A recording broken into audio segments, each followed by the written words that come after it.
좀 같이 이렇게 도란도란 앉아서 이렇게 해도 좋은 그런 특강입니다. 먼저 우리 본문이 되는 로마서 10장 14절 15절 말씀 같이 한번 읽겠습니다. 로마서 10장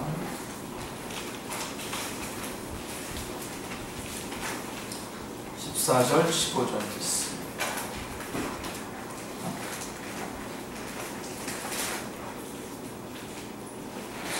우리 오후 성경 공부 시간이고 특별히 특강인데요. 우리 같이 한번 읽겠습니다. 로마서 10장 14절 15절 두 구절 말씀인데요. 같이 읽겠습니다. 그런즉 그들이 믿지 아니하는 이를 어찌 부르리요? 듣지도 못하는 이를 어찌 믿으리요? 전파하는 자가 없이 어찌 들으리요? 보내심을 받지 아니하였으면 어찌 전파하리요? 기록된 바 아름답도다. 좋은 소식을 전하는 자들의 발이여 함과 같으니라. 아멘. 네.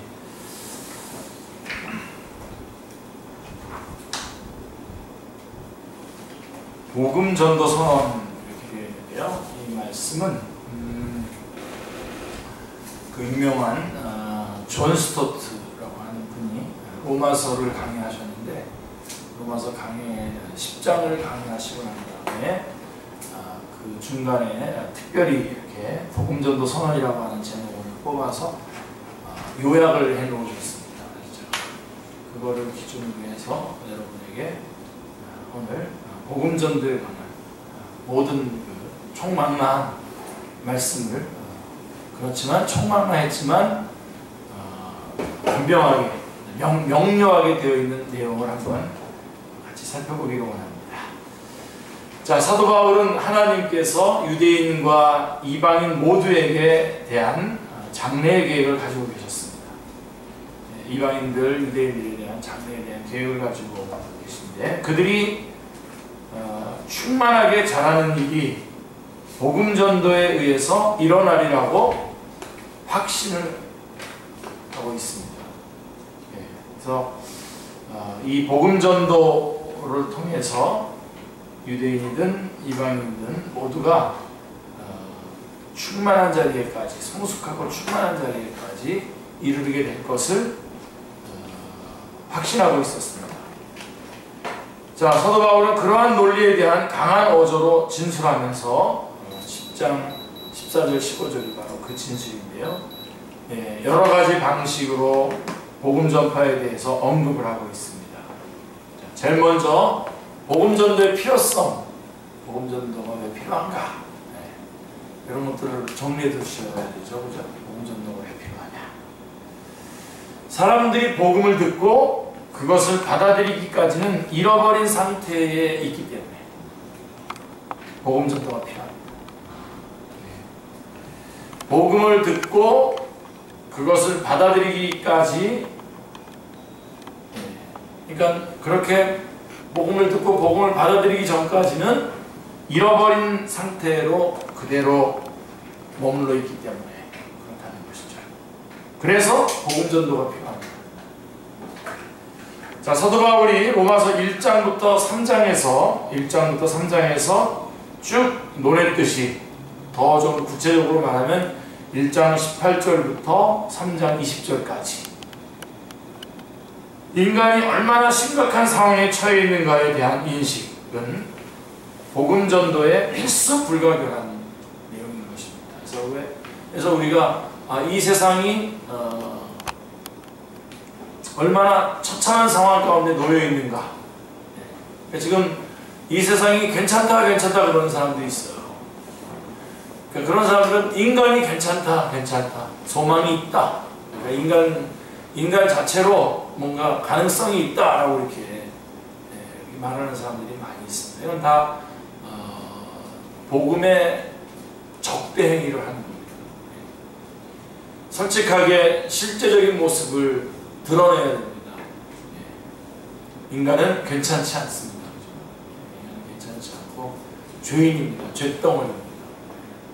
그리고 그들이 모인 그런 사람들, 그들이 그래서 모여 있는 그런 사람들, 심각하죠. 그게 그 심각한 내용이 로마서 1장 18절부터 3장 20절까지는 쫙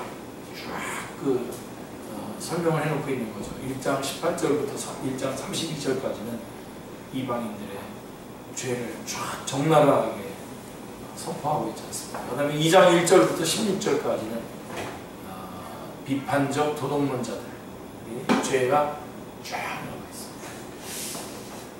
그리고 2장 17절부터 3장 18절 내지는 3장 20절까지 3장 8절까지 3장 8절까지가 유대인들의 죄를 지적해주고 있습니다. 그리고 이제 모든 사람들의 일반적인 죄의 모습이 이제 3장 9절부터 이제 18절까지 나오고 19절, 20절은 결론이 나오는 거죠. 모든 사람 율법으로는 그의 앞에 의롭다는 것은 죄가 없다라고 하는 결론을 내리게 되는 것입니다. 더 중요한 것은 이렇게 다 죄인인데 더 중요한 것은 자기네들이 죄인이라고 하는 것을 모르고 있는 거죠. 제일 어렵죠 이게. 저희가 죄인이라고 하는 것을 모르는 거죠. 그래서 복음 전도가 필요하다는 것이죠. 모든 인간은 하나님이 보시기에 죄를 지어서 죄책을 지니고 있으며 이에 대해서는 핑계의 여지가 없다. 그래서 구원을 받으려면 그들은 주님의 이름을 불러야만 합니다. 주님의 이름을 불러야 합니다. 그게 로마서 10장 13절의 말씀입니다. 10장 13절 같이 한번 읽어볼까요? 누구든지 주의 이름을 부르는 자는 구원을 받으리라. 그래서 예수 그리스도의 이름을 불러야 됩니다. 주님의 이름을 불러야만 하고, 하지만 이것을 위해서는 그들에게 복음을 들을 기회가 주어지니까 13절의 말씀처럼 주의 이름을 부르는 자는 구원을 받는데 주의 이름을 부를 수 있도록 전달을 해주는 사람이 있어야 됩니다. 그게 바로 14절 15절의 말씀인 것이죠. 그런즉 그들이 믿지 아니하는 일을 어찌 부르리요, 듣지도 못한 일을 어찌 믿으리요, 이렇게 되어 있죠. 전파하는 자가 없이 어찌 들으리요, 14절에. 그리고 15절에 보내심을 받지 아니하였으면 어찌 전파하리요, 기록된 바 아름답도다 좋은 소식을 전하는 자들의 발이요 하는 것 같으니라. 이렇게 말씀해주고 있는 것을 보게 됩니다. 그러니까 이러한 처참한 상황에 놓여 있는데, 그렇지만 누군가가 이것을 전해줘야 한다라고 하는 복음전도의 필요성에 대해서 말씀을 드렸고, 두 번째로는 복음전도의 범위입니다. 그래서 아까 복음전도의 필요성 그러면 로마서 3장 22절이 기억나죠? 로마서 3장 22절 한번 찾아볼까요? 3장 22절에 보시면 곧 23절 같이요. 모든 사람이 죄를 범하였음에 하나님의 영광이 되지 못하니, 그 말씀과 연결이 되고요. 그 다음에 두 번째로 복음전도의 범위. 복음전도의 범위가 어디까지냐? 어디까지입니까? 전 인류죠. 전 인류가 복음을 듣는 기회를 가져야만 합니다. 자, 그래서 로마서 10장 18절에 보시면 하늘이 온 땅에 하나님의 영광을 선포하는 것과 마찬가지로 예수 그리스도의 증인은 전 세계에 거기가 강조점이에요. 모든 하늘이 온 땅에 하나님의 영광을 선포하는 것과 마찬가지로 예수 그리스도의 증인은 전 세계에 하나님의 은혜를 선포해야 됩니다. 전 세계. 우리가 다 같이 그래서 감당해야 되는 겁니다. 비록 우리 교회 같은 경우는 규모가 작다고 하더라도 규모가 작다고 해서 여기서 제외되지 않습니다. 우리가 이것을 다 나눠서 우리 축제교회 같은 경우는 아주 오래전에, 그때는 이제 그 종족 입양 본부가 있었고 그래서 종족 입양 활동을 하고 그래가지고 우리 축제교회도 한 종족을 입양을 했었죠. 크림타타르 종족을 입양을 했었고 이렇게 해서 한족들이 있는데요. 하여간 모든 족속, 온 세계가 다 들어야 될 말씀입니다. 그래서 예수 그리스도의 증인은 전 세계에 하나님의 은혜를 선포해야 되는데 모든 민족이 복음을 들어야 되고요. 로마서 1장 5절 한번 볼까요? 로마서 1장 5절 같이요. 그로 말미암아 우리가 은혜와 사도의 직분을 받아 그의 이름을 위하여 모든 이방인 중에서 믿어 순종하게 하나니. 예, 모든 이방인 중에서 순종하게 하나니라고 이제 로마서 1장에서 이렇게 얘기했죠. 마지막 16장에 가보시면 26절, 16장 26절에 가보시면 같이 한번 읽어볼까요? 이제는 16장 26절 이제는 나타내신 바 되었으며 영원하신 하나님의 명을 따라 선지자들의 글로 말미암아 모든 민족이 믿어 순종하게 하시려고 알게 하신 바 그 신비의 계시를 따라낸 것이니 이 복음으로 너희를 능히 견고하게 하시리요. 예, 거기에 모든 민족이라고 하는 말씀을 주목하셔야 됩니다. 그래서 모든 민족이 들어야 하고 이스라엘도 들어야만 합니다. 이스라엘도. 그들의 독특한 특권도 로마서 9장 4절 5절 나와 있는 그 독특한 특권, 이스라엘의 독특한 특권이 뭐죠? 그들이 하나님의 말씀을 맡은 건데, 그들은 이스라엘 사람이라 그들에게는 양자됨과 영광과 언약들과 율법을 세우신 것과 예배와 약속들이 있고 조상들도 그들의 것이요 육신으로 하는 그리스도도 그들에게서 나셨으며 그는 만물에 계시사 세세의 찬양을 받으실 하나님이시니라. 아멘. 이렇게 되어 있습니다. 그러니까 그들이 가지고 있는, 이스라엘이 가지고 있는 독특한 특권들도 또 그들의 종교적인 열심이 있죠. 10장 2절에 보면 아주 잘 나와 있습니다. 내가 증언하느니 그들이 하나님께 열심히 있으나 올바른 지식을 따른 것이니까, 그러니까 바른 방향을 놓쳤죠. 그렇지만 그들은 뭐가 있었습니까? 열심히 있었습니다. 자, 그들이 가지고 있는 특권, 그들의 종교적인 열심, 그 다음에 예수님을 그런 것들이 예수님을 믿는 것을 대신할 수는 없었다라고 하는 것입니다. 없다라고 하는 것이죠. 그게 바로 11장 23절의 말씀입니다. 11장 23절의 말씀을 보시면 그들도 믿지 아니하였는데 머무르지 아니하면 접붙임을 받으시리니 이는 그들을 접붙이실 능력이 하나님께 있습니다. 자, 아무것도 예수님을 믿는 믿음을 대신할 수 없다라고 하는 말씀까지 해드렸습니다. 그러므로 죄나 구원의 방도면에서 유대인과 이방인 간에는 차이가 없습니다. 모두 다 죄인이고, 그 다음에 구원의 방식도 똑같고, 다 죄인이고 다 똑같은 방식으로 구원받았어요. 그러니까 유대인이나 이방인이 차이가 없는 것이죠. 그래서 이 복음 전도의 범위는 모든 사람들에게 다 들려줘야 되고, 특별히 유대인들에게도 들려줘야 된다라고 하는 것이죠. 그래서 로마서 10장 12절은 이렇게 말씀하고 있습니다. 그를 부르는 모든 사람에게 부여하신다. 그를 부르는 모든 사람에게 부여하신다. 그러니까 모든 사람 안에는 이방인과 유대인이 다 들어가 있는 것을 볼 수가 있습니다. 자, 하나는 이방인을 위한 것이고 또 하나는 유대인을 위한 두 가지 구원의 길이 있지 않나 하는 의문은 있을 수 없습니다. 그래서 복음 전도의 범위는 뭐죠? 전 인류가 다 들어야 되고, 여러분들이 의외로 뭘 생각해야 된다고요? 이 복음 전도의 그런 범위는 이스라엘이 들어야 됩니다. 그 다음에 복음 전도의 동기가 뭐냐? 동기.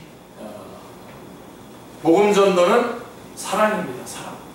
그 복음 전도의 동기는 사랑이에요. 사랑과 마음의 열망에서 생겨납니다. 선교? 여러분, 우리는 왜 선교합니까? 선교? 우리는 명령이라고 얘기하잖아요. 근데 명령보다 더 앞서는 게 뭐냐면 사랑입니다. 하나님의 사랑. 하나님의 사랑이 있고 그 사랑, 그들을 사랑하기 때문에 당연히 모든 사람에게 복음을 전하게 됩니다. 믿지 않는 사람들에게 우리가 가장 큰 사랑, 우리가 드러낼 수 있는 가장 큰 사랑이 뭡니까? 전도죠. 선교입니다. 우리 믿는 사람들 안에서 드러낼 수 있는 가장 큰 사랑은 뭐죠? 기도죠. 기도죠. 최고입니다. 기도해줘요. 누군가가 여러분을 기도하고 있다. 여러분 지금 최고의 사랑을 받고 있다고 생각하시면 딱 맞습니다. 매일매일 여러분들을 향해서 기도하고 기도해주고 기도받고 기도해줄 수 있는 그런 것, 이런 것들이 좀 퍼져나갔으면 좋겠어요. 내 생각으로 여러분들이 한 사람이 한 명 내지 2명, 자기 가족 중에서, 자기 가족은 물론이고 그 다음에 그 외에 한 사람을 아침마다 기도하면, 그럼 그 사람들은 또 그 사람은 또 요새 물 붓기 있죠? 냉수 부어가지고 뭐 루게릭병 기금 모으고 있다고 하는데, 그런 것처럼 그렇게 쭉 기도해주고 참 좋겠죠. 자, 바로 그런 거, 동기, 지금 동기 얘기하다 그러는데 사랑입니다. 사랑. 그러니까 우리가 선교는 명령보다도 어디서부터 선교가 확인이 되어야 되냐면 하나님의 성품에서부터 선교가 확인이 돼야 됩니다. 그게 여러분 허버트 케인의 그 유명한 그 선교에 관련된 책인데, 책 제목을 지금 잊어버렸습니다. 그 책의 전체 주제입니다. 두꺼운 책이에요. 선교는 하나님의 성품입니다. 하나님의 성품이 사랑이에요. 그렇기 때문에 전 끝까지 다 모든 사람들에게 복음이 전해져야 됩니다. 명령 때문에 하는 것은 이거는 좀 옹졸합니다. 좀. 물론 명령 때문에라도 해야 되죠. 그렇지만 그것보다는 더 중요한 것은 하나님의 성품이 사랑이에요. 해야 됩니다. 자, 그렇다면 복음 전의 동기가 뭐냐? 우리에게 적용해 본다면, 애국적인 유대인인 사도 바울은 동포들이 메시아를 거부한 것에 대해 초조해하거나 비통함 혹은 경멸의 표시를 전혀 나타내고 있지 않습니다. 예. 그러니까 이들에 대해서 그래서 제가 전에 제가 초창기에 좀 선교, 단기 선교들을 많이 갈 때 제가 그때 저도 이제 뭐 소아시아 탐사도 하고 그러면서 그때 제가 세운 원칙이 있습니다. 절대로 선교지에서 사역하고 난 다음에 마지막 날이나 한 이틀 전, 뭐 끝나기 전에 이렇게 쇼핑하고 그러잖아요. 근데 그 쇼핑하면서 막 싸워요. 내가 선교하러 간 그 나라 분들하고 뭐 쇼핑하면서 막 싸우고 다투고 욕해요. 이 나라 사람들 막 저러저러 그런 물건 사고 그러다가 그런 일들이 벌어지고, 그래서 적어도 제가 관할하고 있는 그런 선교 여행에서는 그걸 다 뺐습니다. 그냥 모여서 다 같이 찬양하고 해야지 그분들하고 이렇게 접촉하는 가운데 그분들을 미워하는. 근데 여기 사도 바울은 보면 그들에게 굉장한 뭐 박해도 받고 거부도 많이 받고 그랬지 않습니까? 사도행전을 보면 거의 다 사도 바울이 이렇게 움직인 거 보면요, 대부분 핍박받아서 옆으로 피해 도망가고 그러다 보니까 그게 그 선교 경로가 되고 그랬거든요. 그럴 정도에도 불구하고 절대로 자기 동족에 대해서 어떤 경멸을 표시한다든가 혹은 뭐 비통함을 표시한다든가 그들에 대해서 소망 없음을 드러낸다든가 그런 적이 없어요. 마틴 로이드 존스 목사가 말했듯이 사도 바울은 그들에게 성가셔하는 기미는 전혀 보이지 않습니다. 그들에 대해 얕보는 듯한 기미는 조금도 없습니다. 바울은 그들을 무시하거나 비난하거나 공격하지 않습니다. 바울은 심지어 그들 때문에 초조해하지도 않습니다. 마틴 로이드 존스 목사님이 말하는 겁니다. 바울에 대해서 말하는 것입니다. 그 대신에 사도 바울은 그들이 잃어버려진 것에 대한 마음의 고통과 그들이 구원받기를 원하는 열망에 대해서 쓰고 있는데, 9장 한번 가보세요. 9장 1절 2절에 같이 한번 읽어볼게요. 내가 그리스도 안에서 참말을 하고 거짓말을 아니하노라. 나에게 큰 근심이 있는 것과 마음에 그치지 않는 고통이 있는 것을 내 양심이 성령 안에서 나와 더불어 증언하리. 예, 거기 보세요. 내가 너무나 그래서 3절에 보면 3절까지 좀 제가 3절 읽어드릴게요. 나 형제 곧 골육의 친척을 위하여 내 자신이 저주를 받아 그리스도에게서 끊어질지라도 원하는 바다. 예. 그냥 그들의 잃어버린 것에 대한 마음의 고통이 있었다는 겁니다. 네. 그리고선 마지막에 3절에는 뭐라고 해냐면 그들에게서부터 내가 그리스도에게 끊어지는 안이 있어도 저들이 그리스도에게 연결되기를 원한다 라고 이렇게 그들에 대한 사랑을 드러내고 있습니다. 여러분 8장으로 한번 로마서 8장에 가보시면 방금 37절에 보면 8장 37절에 방금 뭐라고 얘기했냐면 그러나 이 모든 일에 우리를 사랑하시는 이로 말미암아 우리가 넉넉히 이기느니라 내가 확신하노니 사망이나 생명이나 천사들이나 권세자들이나 현재이나 장래이나 능력이나 높음이나 기쁨이나 다른 어떤 피조물이라도 우리를 우리 주 그리스도 예수 안에 있는 하나님의 사랑에서 끊을 수 없으리라. 아무것도 우리를 하나님의 사랑에서 끊을 수 없다고 선언해놓고서는 9장에 가서는 바로 뭐라고 얘기하냐면 내가 그리스도에서 끊어질지라도 이스라엘 내 동족 이스라엘이 구원받기로 원한다 라고 하는 이스라엘에 대한 사랑을 말씀해주고 있는 것입니다. 얼마나 사랑했으면 아무도 그를 그리스도에서 끊을 수 없는 그러한 관계임에도인데 그래도 끊어지는 한이 있어도 내가 그들이 복음 앞으로 돌아오기를 원한다라고 했습니다. 그런 마음이 있으십니까? 혹시 여러분? 이 동정 우리 요즘에 없어졌어요. 민족권, 민족, 조국 이런 것도 없어졌어요. 여러분 어떻습니까? 열방이 중요하지만 자 열방은 여전히 똑같이 중요하고 중요할 뿐만 아니라 이 민족에 대한 그 있어야 됩니다. 그래서 여러분들이 그 서 있기로 그래서 한국을 사랑해야 됩니다, 여러분. 한국을 자기 조국에 대한 기독교는 이 민족을 넘었죠. 범위를 넘었지만 그리스도인들에게는 자기 조국이 있는 겁니다. 그래서 자기 민족에 대한 사실 여러분 로마서도 이렇게 잘 읽어보면요 사도 바울이 이방인의 선교사로 불림받았잖아요. 그럼에도 불구하고 사도 바울의 궁극적인 마음은 어디에 가냐면 동족 이스라엘에게 가 있는 겁니다. 특별히 보세요. 이스라엘을 왜 이방인의 선교를 열심히 했냐? 왜 그랬다고요? 예, 그렇죠. 자기 동족 이스라엘이 시기하게 되게 하기 위해서 열심히 이방 선교를 한 거니까 결국은 어디 선교하는 겁니까? 예. 사랑, 여러분 이게 지금 참 중요합니다. 복음전도의 동기 이 부분이 다 왜곡되어 있습니다. 지금 교회를 키우기 위한 전도. 그러니까 무슨 전치하고 그러면서 막 이런저런 방법들을 동원해가지고 하고 그러죠. 근데 여러분 그게 아니라 정말 사랑입니다. 사랑해야 됩니다. 정말 사랑이 회복돼야 됩니다.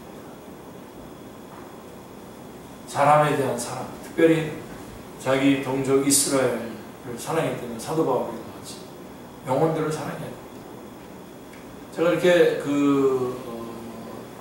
주님 앞에 헌신된 분들 가운데 이렇게 보면 뭐 예를 들면 어떤 사우디아라비아를 많이 품었다. 그냥 막 사우디아라비아는 그냥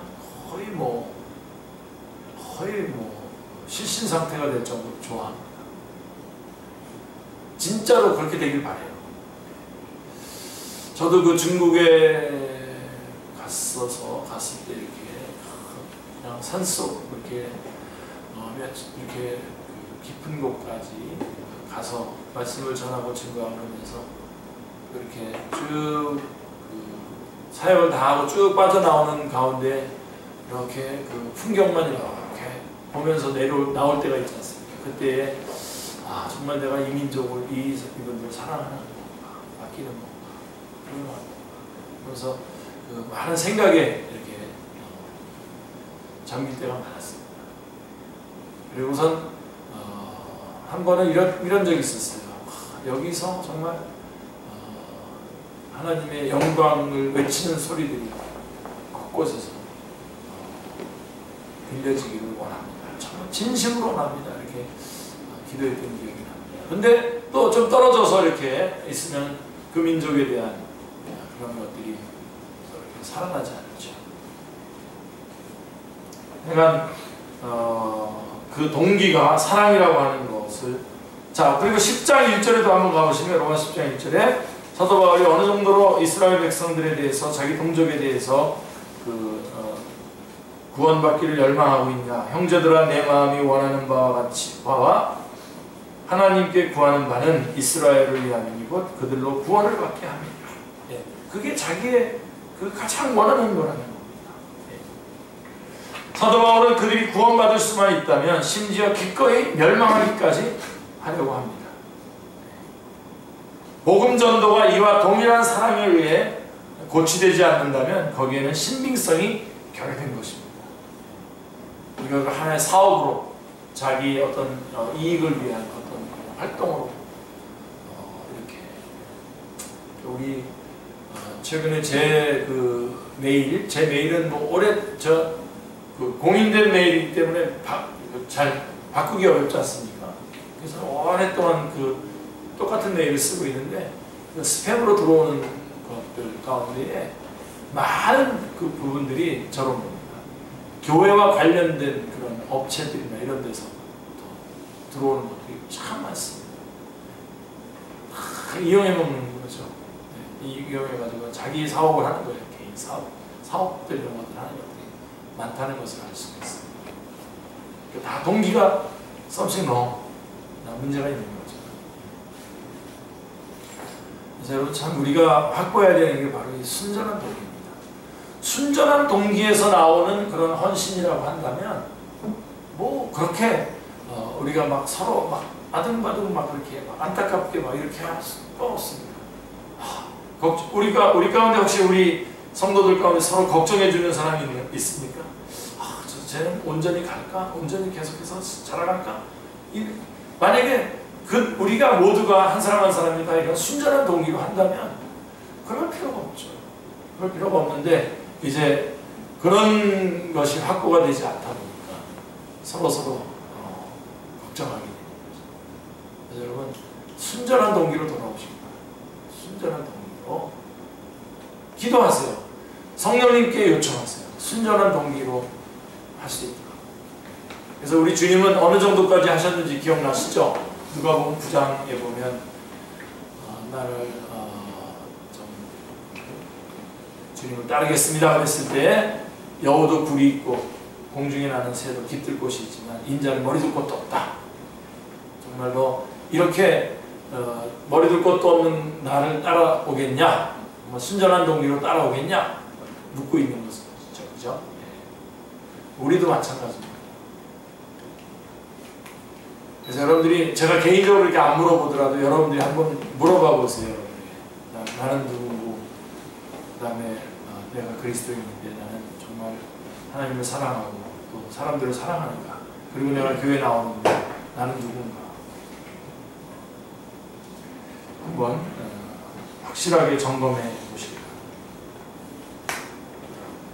만약에 그런 부분이 확보되지 않는다면 신빙성에 있어서 결여된 것이 되는 거죠. 자, 그 다음에 복음전도의 본질이 뭐냐? 본질. 자, 복음전도는 십자가에 달리고 부활하신 예수 그리스도의 좋은 소식을 다른 사람들과 나누는 것이 복음전도의 본질입니다. 복음전도는 복음을 전파하는 것을 뜻합니다. 따라서 복음이란 말을 정의하지 않고는 복음전도를 정의할 수가 없겠죠. 그럼 복음이란 뭐냐? 로마서 9장 30절부터 10장 13절까지 해서 사도 바울은 그릇된 구원의 길과 참된 구원의 길을 대조시키는데 우리 역시 그렇게 해야만 합니다. 특히 우리는 예수 그리스도와 그분께 다가갈 수 있다는 데 초점을 맞춰야 됩니다. 예수 그리스도께서 이미 오셨고 죽으셨고 살아나셨으며 단순한 믿음을 가지면 쉽게 그분께 다가갈 수 있기 때문입니다. 자, 그래서 복음전도의 본질이란 뭐냐? 복음이 무엇인지 알고 바로 복음이 뭡니까? 십자가에 달리시고 부활하신 예수 그리스도. 네. 그를 통해서 우리가 구원받죠. 그래서 예수 그리스도의 십자가와 부활을 통한 그 구원의 좋은 소식을 다른 사람들과 나누는 것, 그게 본질입니다. 그러니까 먼저 알아야 되겠죠. 복음이 뭔지 알아야 되겠고, 그것을 나누어야 된다. 그 다음에 복음전도의 논리. 예. 5번째, 복음전도의 논리. 복음전도는 전도자들을 보내어 복음을 들은 자들이 구원을 위해서 예수 그리스도를 부르도록 하는 것을 요구합니다. 그게 로마서에서 찾을 수 있는데요. 예수 그리스도의 이름을 부르는 일 없이는 구원이 있을 수 없으며 예수 그리스도의 이름을 불러야 됩니다. 그리고 그 이름에 의미하는 바를 믿지 않고서는 그분의 이름을 부를 수 없는 거죠. 주여 주여 한다고 천국에 들어가는 것이 아니다, 이런 말씀 있죠. 그죠? 그게 바로 그겁니다. 어떻게 의미를 알지 못하고 어떻게 부를 수 있겠습니까? 그러니까 바로 그거는 의미를 알지 못하고 부르는 것을 말하는 것이죠. 근데 우리가 이 의미를 알 수 있도록 전해주고 증거해 줘야 하겠죠. 자, 예수 그리스도에 대해서 듣지 않고서는 그분을 믿을 수 없으며 복음을 전파하지 않고는 들을 수 없고 전파하는 사람이 보냄을 받지 않고는 전파가 이루어질 수 없다. 로마서 10장 13절 이하의 내용인 것입니다. 아까 10장 6절부터의 내용과 이어서 10장 13절부터의 내용입니다. 한번 정리해 볼까요? 예수 그리스도에 대해서 듣지 않고는 그분을 믿을 수 없고요. 또 복음을 전파하지 않고는 들을 수 없고요. 전파하는 사람이 보냄을 받지 않고는 전파가 이루어지지 않습니다. 그래서 파송이 있고 그 사람이 전하고 그 말을 듣고 구원받는 복음의 그런 역사가 있는 것이죠. 그게 논리입니다. 예수님의 제자라면 누구나 복음 전도에 노력을 해야 하지만 예수님은 일부 사람들에게는 전도자의 은사와 부르심을 주시며 교회는 이들이 복음을 전하도록 엄숙하게 위임하고 임명해야 합니다. 자, 그러니까 다시 말씀드립니다. 이 누구나 다 복음을 전해야 됩니다. 전도자가 되어야 됩니다. 그렇죠? 근데 주님께서는 특별히 전도의 은사를 준 사람들을 세우셨다는 겁니다.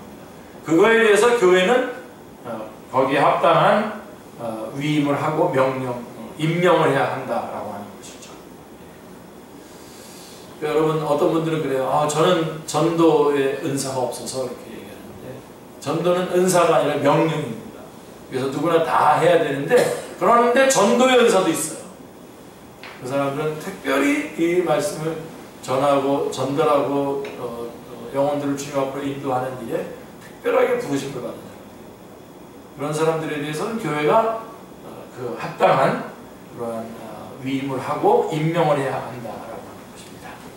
그러면 복음 전도의 결과, 조금씩 약간씩 어려워질 수도 있는데, 복음 전도의 결과, 복음 전도는 믿는 사람들에게 너무나 큰 복을 가져다 주기 때문에 다른 사람들의 시기심을 불러일으키게 된다라고 하는 것입니다.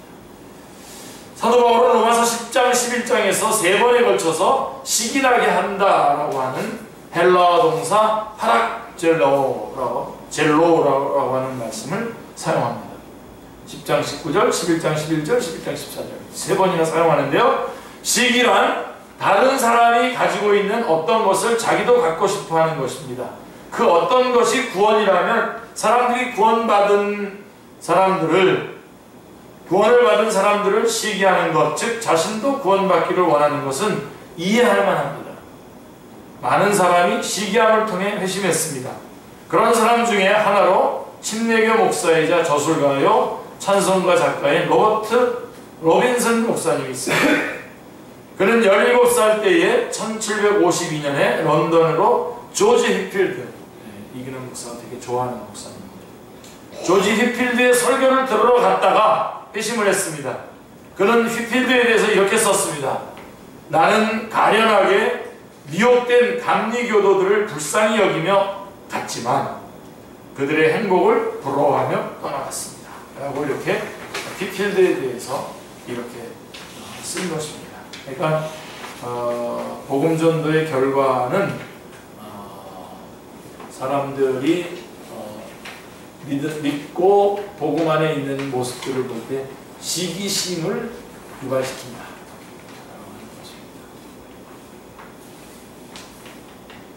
저는 누구한테도 지고 싶지 않았어요. 예수님 믿고 난 다음부터 누구한테도. 제가 가장 안타까웠던 한순간이 언제였냐면 어떤 대학교를 바로 졸업하자마자 선교지로 나간 한 자매가 있었어요. 제가 조희선교회 사무실장하고 있었을 때 그분이 나가는데 부모님들이 반대해요. 그래서 어디 숨어 있다가 파송을 받고 나갔어요. 숨어 있는 동안에는 저만 아니까 가서 이렇게 필요한 것도 공급해주고 전달도 해주고 이렇게 하면서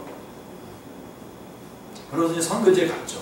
그래서 갔다가 선교 편지가 왔는데 이렇게 왔어요. 자기의 자기의 젊음이 주님을 위해서 쓰임 받고 있는 것에 대해서 감격을 하면서 선교지에서 선교 편지를 보내왔더라고요. 그래서 그거 보고서는 일단은 감동이 돼서 마음이 찡하고 눈물도 흘렸고, 또 하나는 도대체 이게 뭐야? 내가 밀리는 거야? 이 자매한테? 그런 마음을 가지고 또 한 번 분발했던 그런 기억이 있습니다. 이왕 자기의 이 젊음이 썩어져 간다면, 없어진다고 한다면, 점점 늙어가야 된다고 한다면 주님을 위해서 쓰임받아야 되겠다라고 하는 아주 아름다운 모습을 기억합니다. 그런 거는 여러분 좀 시기하시고 정말 분발하셔서 이겨내시길 바랍니다. 그래서 저는 여러분들이 다 그런 사람들이 됐으면 좋겠습니다. 축제에 그렇다고 이렇게 직접 싸우지 마십시오. 자, 복음전도의 소망이 뭐냐? 소망 7번째, 복음전도는 하나님의 선택에 의지할 때에만 성공의 소망이 있습니다. 이거 아주 굉장히 어려운 얘기인데, 자, 이런 말씀, 우리 주님께서 우리를 예정하셨다 그러잖아요. 선택하셨다. 하나님께서 우리를 선택하셨다, 예정하셨다. 그러면 이 선택과 복음전도는 상반된 것이냐? 아니라는 겁니다. 하나님께서 나 선택했는데 내가 못하러 전해, 이런 말이 나올 수 있잖아요. 그런데 아닙니다. 선택에 대한 강력한 가르침을 담고 있는 이 장들, 여기 로마서에 있는 이 성경의 말씀들은 또한 기도, 두 가지죠. 사람들이 구원받도록 간구하는 것, 로마서 10장 1절에 기도와 복음전도, 다른 사람들과 복음을 나누는 것, 로마서 10장 14절 15절 둘 다가 필요하다고 분명히 언급하고 있습니다. 그러니까 기도와 복음전도가 다 같이 필요한 겁니다. 자, 우리의 책임은 복음이 전 세계에 전파되도록 모든 사람이 복음을 듣고 그에 반응할 기회를 가지는 것을 보는 것이죠. 그게 우리의 책임입니다. 그렇게 모든 사람들이 복음을 전하는 것인데, 자, 하나님의 말씀은 하나님이 정하신 바 믿음을 불러일으키는 방식이며 또한 믿는 자들을 구원하는 방식이기 때문에, 그래서 하나님의 말씀은 하나님이 정하신 바 믿음을 불러일으키는 방식. 그러니까 10장 17절에 가보십시오. 로마서 10장 17절에 가보시면, 그러므로 믿음은 들음에서 나며 들음은 그리스도의 말씀으로 말미암았느니라, 이렇게 되어 있죠. 그러니까 이렇게 들음으로써 이렇게 믿음을 불러일으키지 않습니까? 또한 믿는 자들을 구원하는 방식, 이게 바로 그 방법인데, 모든 사람이 반응을 보이지 않을 것입니다. 그렇죠? 모든 사람이 다 반응을 보이지 않잖아요. 그리고 하나님은 불순종하고 강팍한 사람들에게 인내심 있게 그분의 손을 벌리는 것이 얼마나 고통스럽고 심지어 굴욕적인 상처를 주는지 아십니다. 하나님께서는. 로마서 10장 21절 마지막에 보면 이스라엘에 대하여 이르되 순종하지 아니하고 거스러가는 백성에게 내가 종일 손을 벌렸노라 라고 하는 그 말씀을 기억하시죠? 자, 그러면 이렇게 요약할 수가 있는 겁니다. 자, 은혜에 나타난 하나님의 주권은 복음전도를 무의미한 것으로 만들기는커녕 그것이야말로 복음전도가 무의미한 것이 되지 않도록 막아준다. 자, 그래서 이 선택은 복음전도, 그래서 아니 이 사람은 선택하고 저 사람은 선택 안 하고 그랬다고 한다는데 모토로 전도를 하냐 그렇게 얘기하는데 아닙니다. 오히려 전도를 통해서 전도하면서 우리에게 소망이 있는 겁니다. 하나님께서 저 사람을 선택했겠지. 저 사람을 선택했으니까 내가 복음을 전해야지. 그래서 그분이 주님 앞으로 하는 그런 오히려 더 소망과 담대함을 준다는 것이죠. 조금 어려운가요? 네. 그러니까 복음 전도의 소망이 거기가 하나님의 선택이 있기 때문에 복음 전도에 담대함이 있을 수 있는 거예요. 그 다음에 복음 전도의 목표 마지막입니다. 그럼 복음 전도는 회심자를 하나님의 백성으로 받아들이고 그럼으로써 하나님께 영광을 돌리는 것입니다. 하나님의 영광을 기억하십시오. 복음 전도는 그 자체가 목표가 아닙니다. 목표는 복음 전도는 우리를 하나님의 백성과 연합시키는 것인데요. 하나님의 한 감람나무에 믿는 이방인들이 접붙임을 받고 믿는 유대인들이 다시 접붙임을 받아서 우리가 모두 같은 역사와 같은 질이, 같은 역사, 아브라함에게부터 거슬러 올라가는 같은 역사와 같은 질이 전 세계에 걸쳐서 펼쳐진 같은 질을 공유하도록 하는 것이죠. 자, 우리 로마서 9장, 10장, 11장에 보면 이제 열매 맺지 않는 가지를 잘라내잖아요. 그죠? 유대인의 가지 잘라내고 이방인들이 거기에 접붙임을 받잖아요. 근데 거기 무슨 말씀이 나오냐면 원래 가지인 유대인들이 열매를 못 맺었을 때 이걸 잘라냈다면 접붙임 받은 이 돌감람나무를 빼내는 것은 얼마나 더 쉽겠냐는 겁니다. 그러면서 또 이런 논리가 돼요. 또 거꾸로 자, 이 돌감람나무를 접붙이려면 힘들었겠죠. 그죠? 근데 여기서 잘라냈던 거를 다시 붙이는 건 얼마나 더 쉽겠냐는 겁니다. 그러니까 결국은 잘라져 나간 자리에 이방인들이 들어오게 되고 또 유대인들도 다시 접붙임을 받는다면 그것이 바로 하나님께 영광이 돌아가는, 온 백성들 하나님께 영광이 돌아가는 것이다 라고 하는 것입니다. 그래서 우리는 하나님의 백성의 연속성과 결속성 모두를 기뻐하게 되는 것이다. 하지만 복음 전도의 궁극적인 목표는 하나님의 영광입니다. 복음은 하나님의 능력을 나타내고 그분의 이름을 선포하며 그분의 영광의 부요함을 알리고 그분의 국류를 드러냅니다. 로마서 9장 17절, 22절, 23절, 그 다음에 11장 30절 이하에 나와 있는 말씀입니다. 자랑할 여지는 전혀 없습니다. 오직 겸손과 감사하며 기이 여기는 찬양만 있을 뿐입니다. 영광이 그에게 세세에 있으리라. 그래서 우리 복음 전도에 관한